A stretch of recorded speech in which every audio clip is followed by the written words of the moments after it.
Heirs and Spares, the show that dives into the fascinating world of two of the most recognized royal couples from both sides of the Atlantic. I'm Kinsey Schofield, and royal commentator and author Duncan Larcombe is here to help us unpack the latest with the former Fab Four. Sad face. They used to be the Fab Four, no more. Let's talk about some exciting news that happened over the weekend. Probably more exciting for me than you, I'm not going to lie. But the Daily Mail reporting in an exclusive that the Princess of Wales was offered global covers of Vogue. Now, they claim that Anna Wintour, the magazine's editor-in-chief, notorious, never see the woman without her big shades on, has invited apparently a personal appeal is how they described it, to the Princess of Wales, asking her if she would like to appear on multiple covers of Vogue, where she could choose her own photographer, be in charge of her own fashion choices, and decide whether she wants to grant them an interview or not. I mean, I think that they're willing to just have her gorgeous face on there. I don't even think they'd pressure her for an interview. The Daily Mail claiming that's happened within the last week. Does that surprise you? And what does your intuition say about whether or not she would do this? Because you and I have talked about how this kind of stuff is the last thing on her mind after her cancer battle. Yeah, I think sort of there's two aspects to that. After her cancer diagnosis last year and her battle, Kate's ratings have just gone up through the roof. She was popular anyway, but now she's sort of walking on water. So there is this huge sort of regenerative interest in her. And I think the public in particular really have warmed to her and want more and more of her. So the second thing is whether or not she'd be prepared to give herself and be more public, and that Vogue magazine deal would be something that would mark a significant change really in the way that she comes across. She tends to stick only to official royal engagements and overseas tours and things, almost classic Kate really towing the line. But I would have thought, why not? Why not? She's fantastically attractive.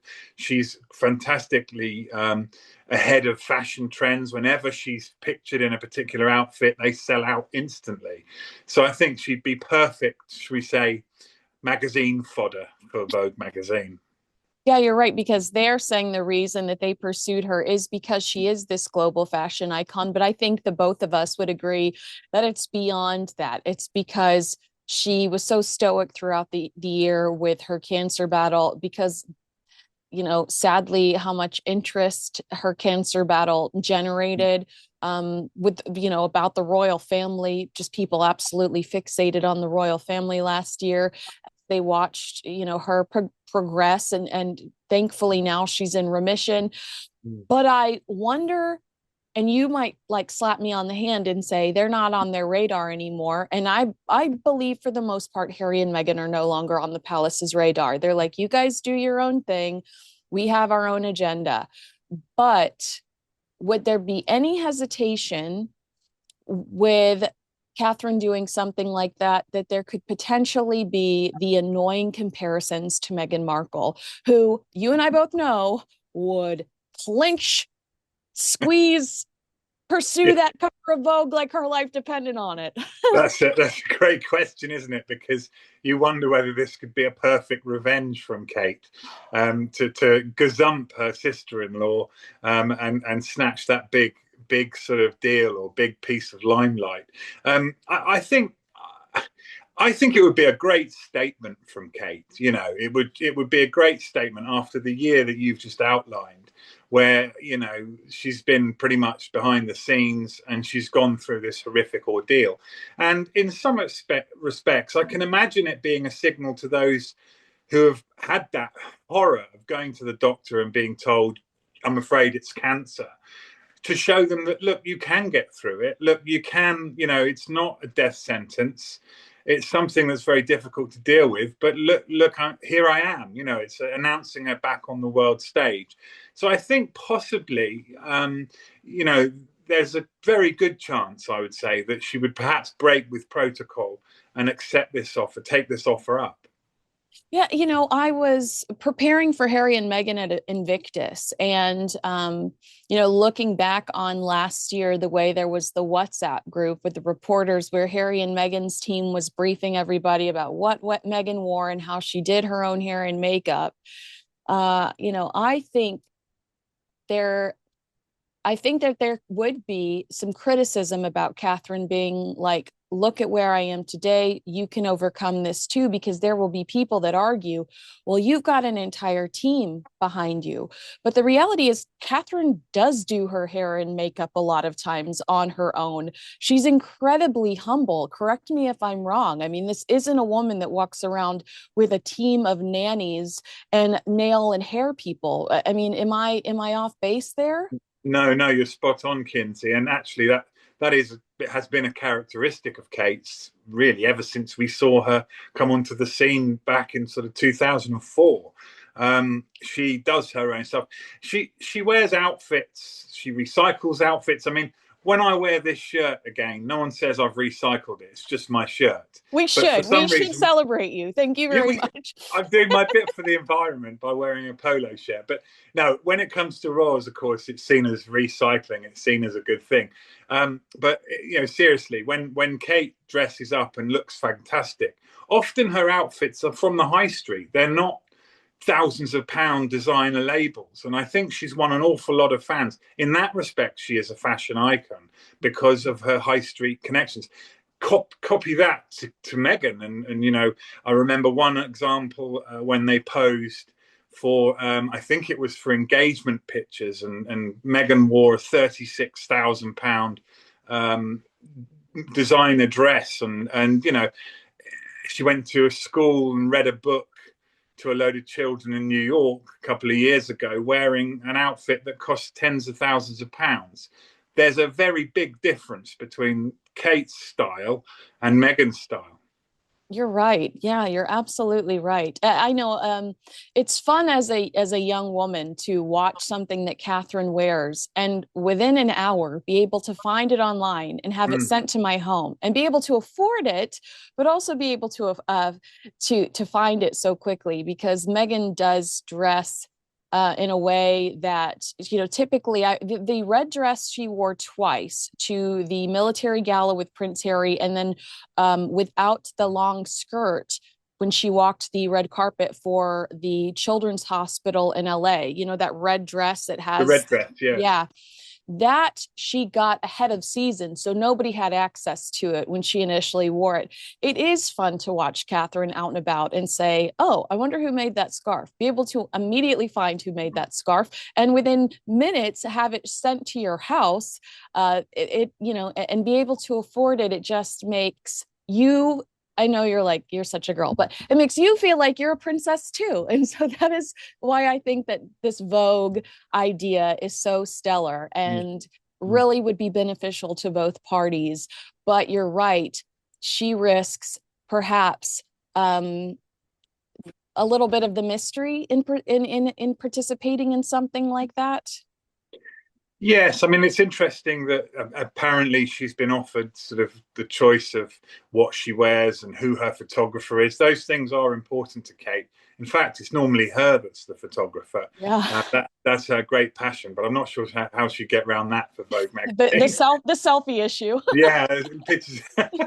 But I think they're obviously offering that to Kate because Kate is her own woman, and she certainly wouldn't break with tradition, I would argue, and suddenly turn up in a $50,000 designer outfit just because it was going on the front page of Vogue. I think she'd stick very much to her guns and support the designers and small cottage industries, small names in fashion that has helped sell, like you say, sell out within minutes of her wearing it.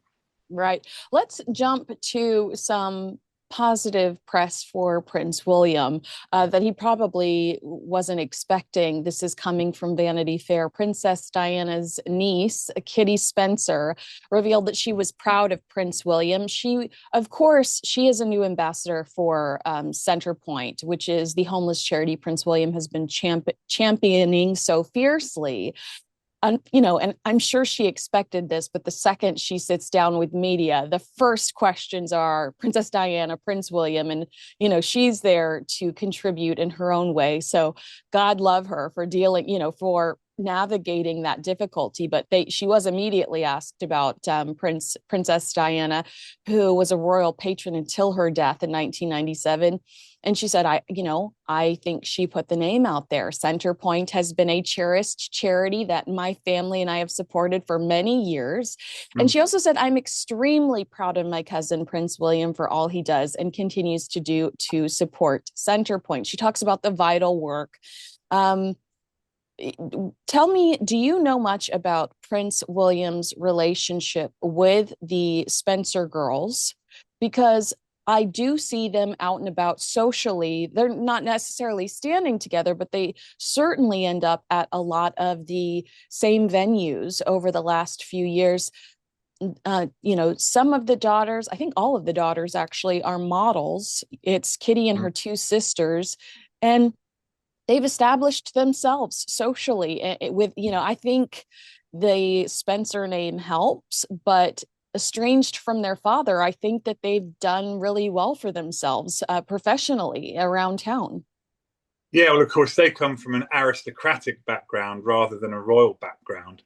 But I thought it was quite a touching tribute to her cousin from Kitty Spencer because, Centrepoint, she's absolutely right. William's commitment to that and Diana before him is immense. I remember we had a special dinner for ex-servicemen and wounded soldiers. This was going back to about 2011, I think, from the top of my head. And William and Kate were guests of honor. And it finished at about midnight. And we found out that William, it was in London, William had literally gone from that venue, taken off his bow tie and all his regalia, and slept for the night in December on the freezing cold streets of London to actually see what it's like to be homeless and experience that. Unfortunately, our photographers didn't go with them because we didn't know about it until afterwards. But I believe he's done that more than once. So, his commitment to Centrepoint, it's one of the most important causes that he throws his weight behind. I think he'll be delighted that his cousin is now an ambassador and they're all singing from the same hymn sheet. Well, the fact that there wasn't a photographer there to capture it at that time also tells you how sincere Doesn't it it? was, Speaks right? volumes. Yeah. Yeah, Yeah. absolutely. Yeah. And it reminds me a little bit of Princess Diana. We talked about this on Royally Unfiltered, how there's this desperation between Harry and Meghan that Meghan be seen as the second coming of Princess Diana. But they're always sending the press release as, they're always sending hey, look over here, look what we're doing. Meghan in Uvalde, Texas, right after a mass shooting with cameras in her face.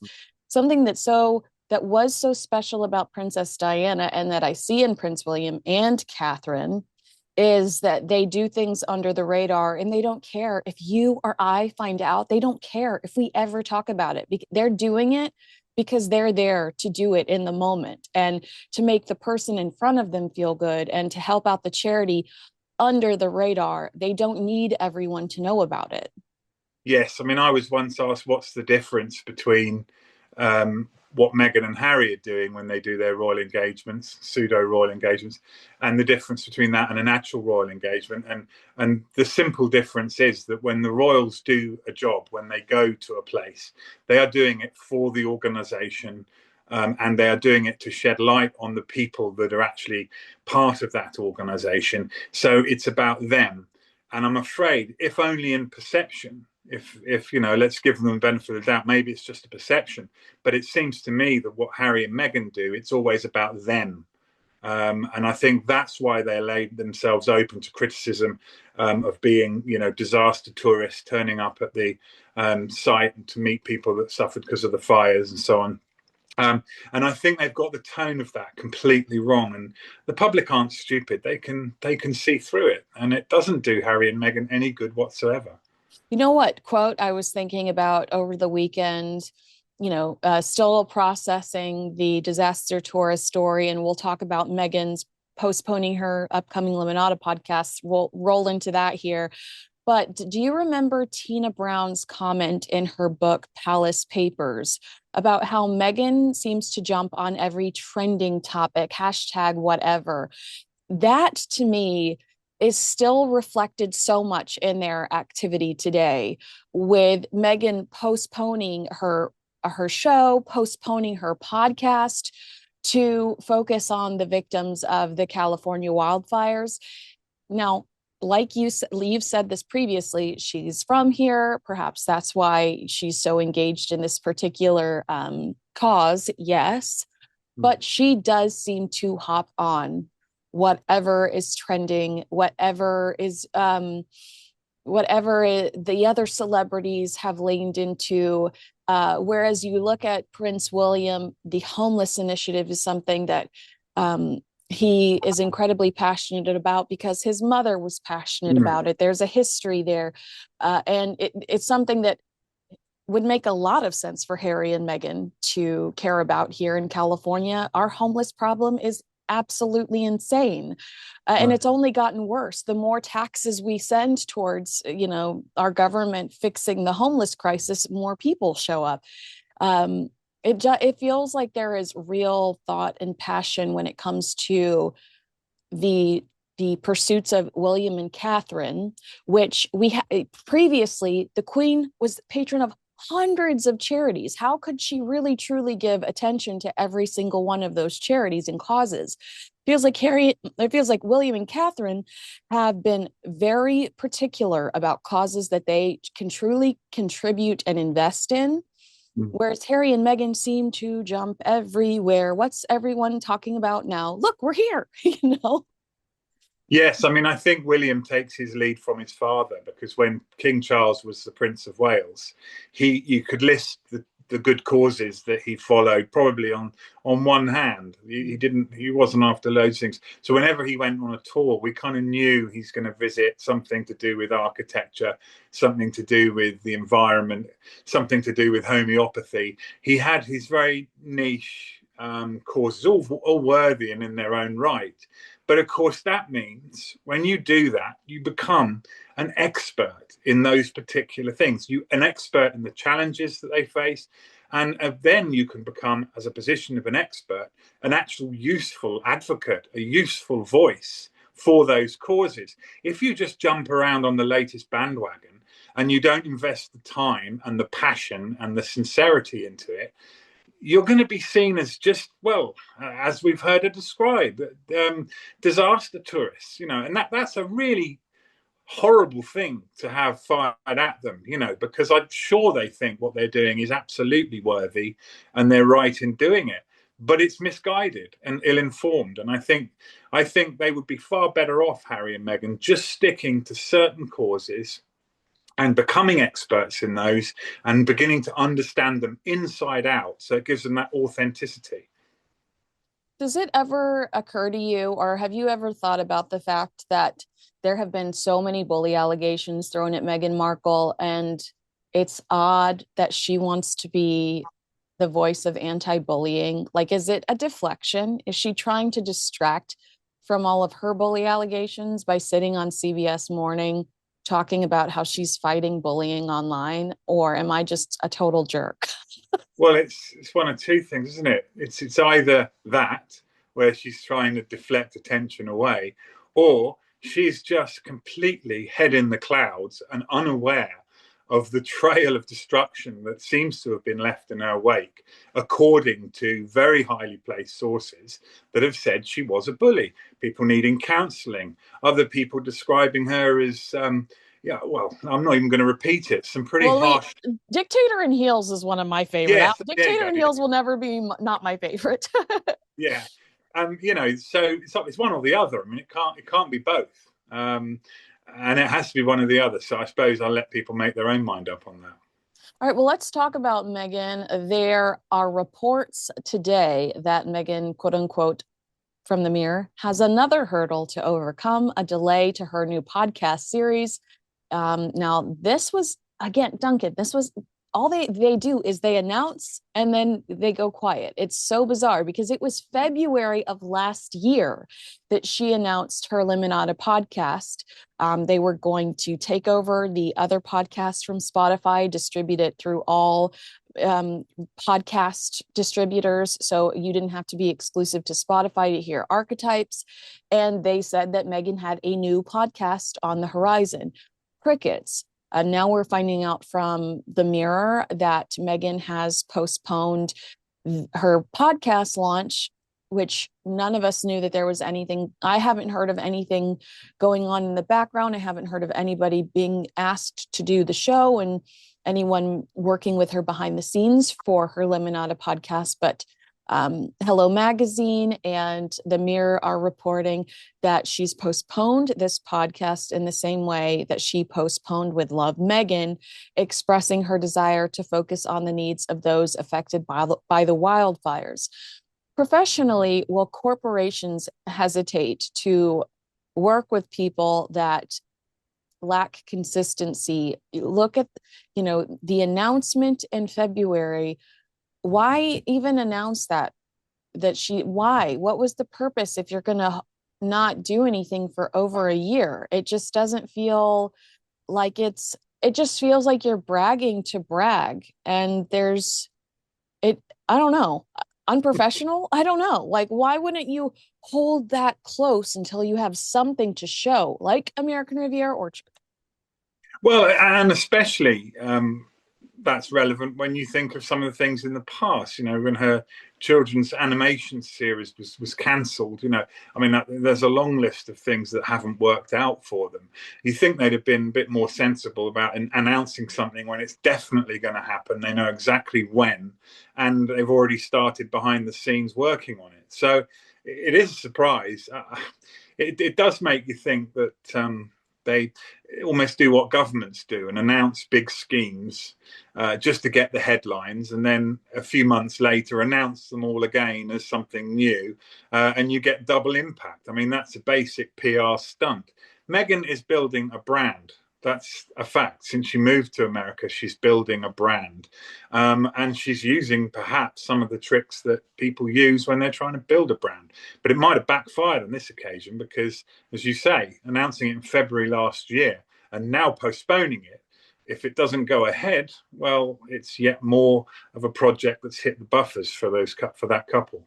Yeah, I think that from a PR perspective, it's a odd strategy to quickly release what you expect to do and then be so secretive about it. Like with Love Meghan, we found out about that early last year, and then we found out 2 weeks before it was expected to air that it was coming out. Yeah, we did. We found out at January 2nd that with Love Meghan was premiering January 14th or 15th. I can't remember which date it was. But it's like she verbally vomits too quickly. This thing is coming. I got this thing. It's coming. It's coming. But then she's so secretive of it and wants it to just pop out. Like they did the same with the Harry and Meghan docuseries. And I worked in PR for years and I don't understand. I've never heard of that strategy. I don't see the value in that strategy. If I could describe what I see from Harry and Meghan, it would be chaotic. Do you feel the same way watching the way that they have maneuvered professionally in the States? Yeah, as you were saying that, I was nodding in agreement, but also I was thinking of the word chaos, and that's finished off on. It just does. It looks chaotic, and it's not as though they don't put the thought in. That's what's worrying. It's almost. Think of Prince Harry. If we're talking about PR, if he sat down and thought, I'm the most popular royal apart from my grandmother, the Queen. How can I make myself right down there at the bottom of the list and unpopular, beaten only by Prince Andrew, my uncle? You'd have to come up with genius plans to ruin that kind of reputation as quickly and as effectively as Harry's managed to do it. And he pays people to help his PR and make him look good. So it's chaos. I can't describe it as anything else. I think you're spot on with that. And watching what having covered the royal family, have you ever seen anything similar from the palace? Yes, the palace might tell us day of that the Princess of Wales and Prince William are showing up somewhere, but they didn't deep tease us months before saying, William likes pubs. I'm just warning you, William likes pubs, and then he'd pop up at a pub. You know what I mean? Yeah, you're right. I mean, it's total contrast, really. When William, for example, set up his Earthshot Prize, it was all announced. It had, quotes from him and quotes from other people involved in it. It was all very clear and precise, and what was going to happen and when, and it grew from there and is still growing. It's been so far a great success for him. You kind of. You can't ignore the fact that it's carefully orchestrated when it's this side of the pond, but when it gets over to California, this chaos ensues. And Meghan and Harry, whether they like it or not, are in competition with Kate and William. They're in the same space in terms of royals and royals doing good things and supporting causes. So, I mean, I don't know whether they do it out of a sense of needing to compete. Maybe that's the reason why they perhaps are in chaos. But yeah, I think you're right, Duncan. I truly think you're right, because I don't know if you've noticed, but if you watch the timelines, for instance, when I remember standing in the freezing cold right off the green carpet in Boston, waiting for William and Catherine to arrive at the Earthshot Awards when Harry and Meghan dropped a trailer for Netflix. It very much feels like they are in competition with William and Catherine. I think William and Catherine, though, are like, we're going to stay in our lane. You guys do whatever, sell your tea towels, do whatever. I don't know you. I don't know you, Yeah. I think you're right. I mean, I don't think William and Kate have any worries about what's happening overseas. I don't think they see them as competition at all. Yeah. And why not? Their strategy of not rising, not taking the bait, not getting involved with a tit for tat argument about who made who cry. I mean, come on, it's so childish when you strip back the rift. That I think, and then those two demanding an apology. Yeah. Like that's on top of that, it's like, you're right. It is so childish. Meghan wrote King Charles an angry letter when no one reached out to her after the Oprah interview. What reaction did you think you were going to get out of that, other than I lose my number? That is so true. It was very childish. Can I also ask you, because you kind of hinted at this, the never complain, never explain. Is it interesting to you that Harry and Meghan have been very critical of that strategy in the press?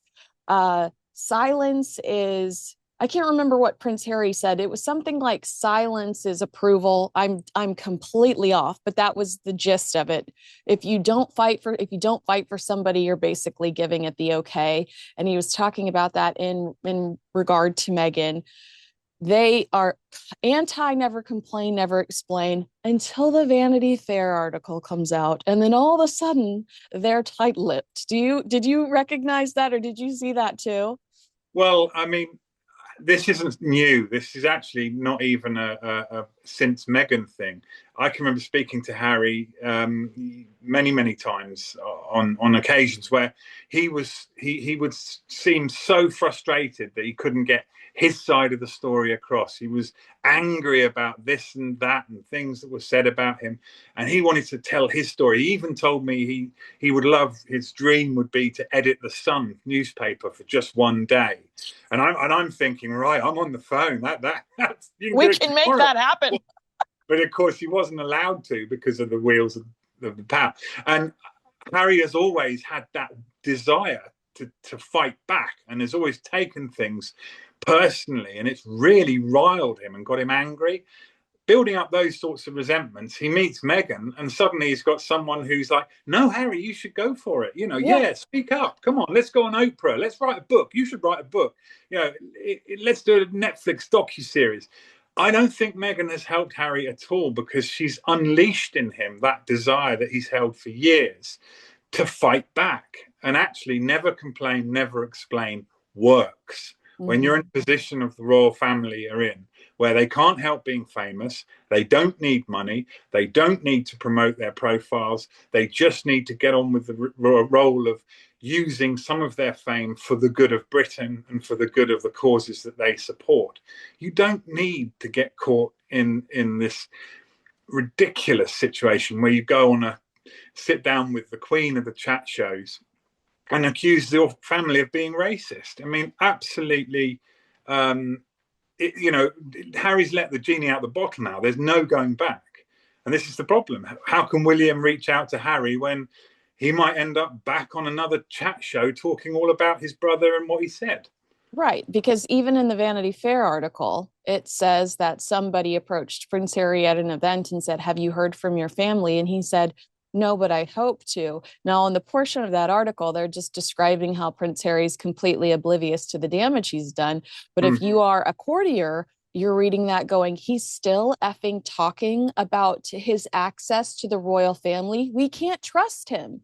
If the right answer would have been, "Oh, I'm not comfortable talking about that here, but we could catch up some other time." I mean, the right answer would be to shut that down.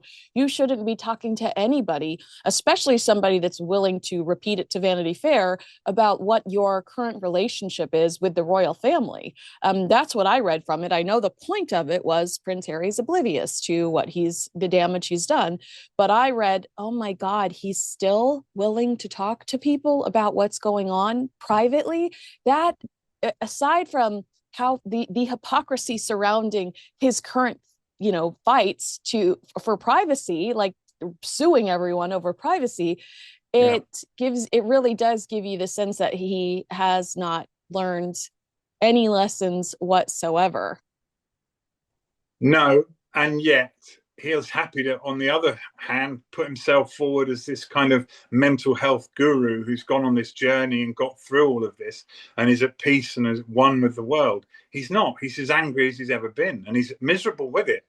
And you're absolutely right. If he's feeling aggrieved enough still to speak to people about his feelings towards his brother and the royal family, then he's still holding that resentment. It's still eating away at him. And well, we know, I mean, as a guy who's involved with mental health, Harry, he should know more than anybody that if you let that anger build up, the only person that suffers is the person that's angry. Absolutely. Mistake. Yeah. And to your point of never complain, never explain working, the royal family cut them off. They've given them no new material. And content-wise, Harry and Meghan have suffered because of it. I mean, their only commercial successes since they left the British royal family, Spare, where he tears into his family, and Harry and Meghan, the reality show, tearing into the family. That commercially has been their only successes. And since the royal family has given them no new material, their projects have failed. That's exactly right. I think, think about Meghans when she turned 40. She had the 40 by 40 thing. What's happened to that? That's got, because it had nothing to do with slagging off the royal family. No one was interested. And yeah, it annoyed me that Vanity Fair didn't acknowledge that. Did you notice that, how Vanity Fair mentioned it like it was a big kudos to Meghan? And I'm like, but we never heard anything else from it. What was what was the completion of that? What analytics could you show us? You know what I mean? It fell flat on its face. And with that, that's why it's so important to Meghan to try and build a brand. But you do sort of think, well, actually, maybe the brand that she's built, really, no matter how hard she's tried, actually, all it really stands for is a couple who have got a big chip on their shoulder about the royal family back in the UK. And that's it. They're one-trick ponies. That's their gig. And they've run out of material, as you rightfully say, because they've been shut out. No one within the royal family has been naive enough to pick up the phone and gift them another chapter in another book. Yeah, absolutely. This is just mean and made me laugh.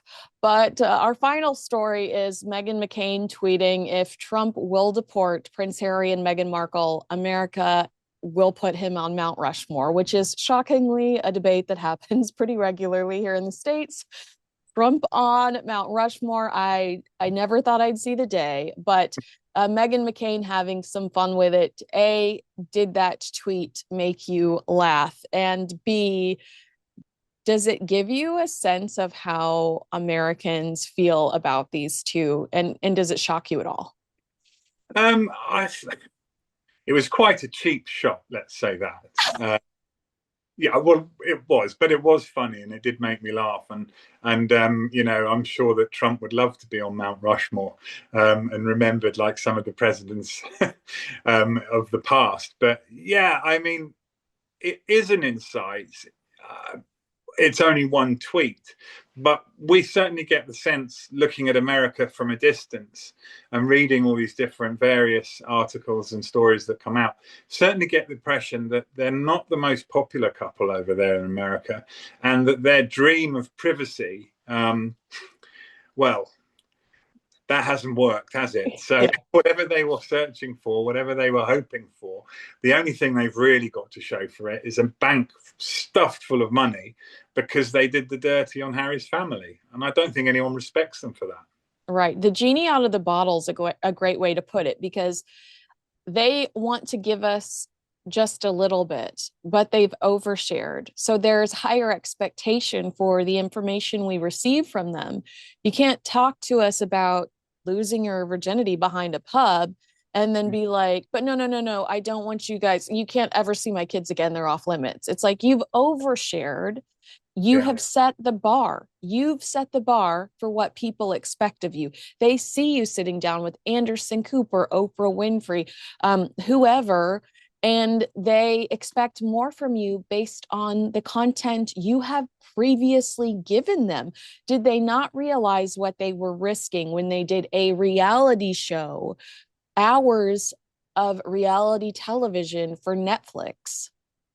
I think you're absolutely right. I think that's a really good point. You think when you go into the level of detail, you mentioned him losing his virginity in a field outside a pub to an older woman who, you know, I mean, and talking about frostbite on certain parts of his anatomy, and talking about his drugs, drug use, drug abuse, and talking about how his brother assaulted him, the future King of England assaulted him. When you go to that level of detail, you're quite right. You can't then say, oh, I'm outraged. There's a piece saying that Meghan and I have had a row. That's an invasion of our privacy. People Yeah. want to know what's going on. Is your marriage in trouble? You know, I'm not saying their marriage is in trouble, but they've laid themselves so open to it that almost like the Kardashians, you wouldn't expect them suddenly to shut up shop and say, no, we're private people. There's nothing to see here. It just doesn't wash. Right, you're right. Okay, this is my last question. It's related but unrelated to the Donald Trump thing. Associate editor of the Daily Telegraph, Camilla Tominey, made an interesting point in the paper asking if Prince Harry perhaps settled with his latest lawsuit because he didn't want to rattle the cage of President Trump. We've discussed this previously. Donald Trump's relationship with the royal family is so strong that the likelihood that he would do anything to hurt Prince Harry, despite Prince Harry's current status with them, is not high. You know, he loves the royal. Melania has been pen pals with the king for years. Trump's not going to jeopardize that relationship. But the hypothetical around Prince Harry jumping on a plane for a court case and not being able to get home to California because the Trump administration says pump the brakes. It made me this much gleeful. This much gleeful. I don't know if that necessarily was his reason for settling, but do you think that is something that he's even remotely concerned with, not being able to get home? Well, Camilla Tomlin is a good friend of mine, and she's been on the Royal Beat for a long time. And she knows she's got good sources. So it isn't just idle gossip, perhaps. But yeah, I mean, what I do know, what I can tell you, as I found it out yesterday, is that it was actually Harry's lawyers that had to persuade him to settle, had to really talk some sense into him. And that's why it went so far to the 11th hour, because Harry was determined to have his day in court. So perhaps it's more to do with the legal technicalities and taking up advice and listening to the people that are running the case than worried that they might not actually get back home if they left the country. But it's still a live issue. His issue of whether he told the truth on his visa, it's still an issue. I mean, it's unresolved. And if Trump did follow through and have a good look at what's written on that an original application form by Harry, put next to his spare memoir, he could be finding himself forced back to the UK. I'll tell you really quick what I've heard is that Meghan wants all of the litigation over with because she thinks it's the only way for them to move forward and not fixated on the past. But I suspect that it's because Meghan needs positive press. So they can't be at war with the press because Meghan wants a glossy home and garden cover to promote With Love Meghan or whatever cookbooks on the horizon. And if you are constantly at war with the media, doing an interview with the Cut magazine and then complaining about your interview with the Cut magazine and Variety, journalists are inevitably going to be like, no, we're not playing your game anymore. I think that they realize that if they want to have a lucrative commercial retail arm, they have to be they're going to have to suck it up a little bit, because if you this industry is so small. Look, I'm friends with you. You're in another country. I mean, this industry is so small that if you burn too many people, you're going to limit the amount of people willing to give you what you want, that praise and the good press. Well, I think you could argue that ship has already sailed. I mean, let's face it, Harry's pretty committed anti-press man, and criticized the press and the media in a way that no Hollywood star would dare. Can you imagine?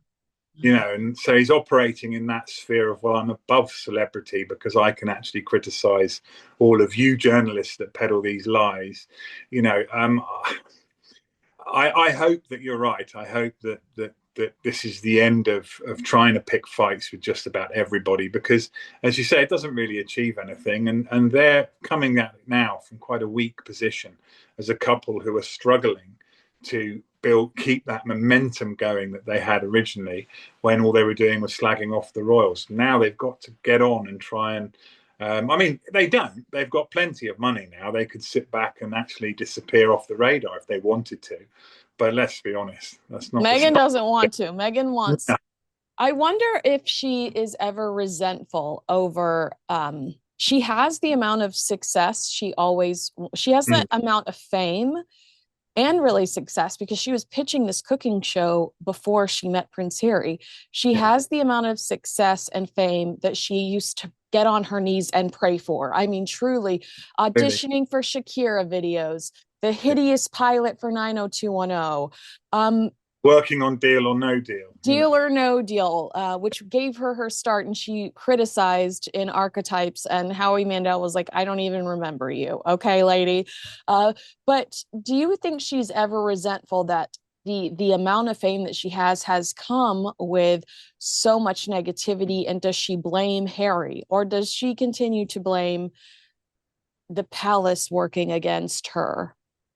Well, we can go by what they say, and what they've said is that, yes, it's the palace briefing against them that caused the rift to start in the first place, that Catherine was in some way in cahoots with the press, which, by the way, she never ever has been in my experience. I think she barely utters a word to the press, let alone plots against her own sister-in-law. So, I mean, Meghan's, it's simply not the case. I think Meghan's lost her way, if that's what she really believes. I think she's wrong. Well, I think she just never is to blame. They're always pointing the finger at somebody else. It is never them that's the issue. Well, yes, they play the victim card whenever they physically can. And again, the public are being taken for mugs if Harry and Meghan genuinely think that's the way to build up support and become national treasures, like over the sea, Kate albeit through horrible circumstances last year. But Kate has never been as popular as she is now. All right, agree with us, disagree with us, let us know in the comments below. Make sure you like, subscribe, and share this video with a friend. Duncan, I have so much fun gossiping with you. I hope you don't mind. Me too. No, it's fine. Thank you, Kinsey. All right, well, I will have Duncan back very, very soon. Thanks so much for watching. We'll see you again.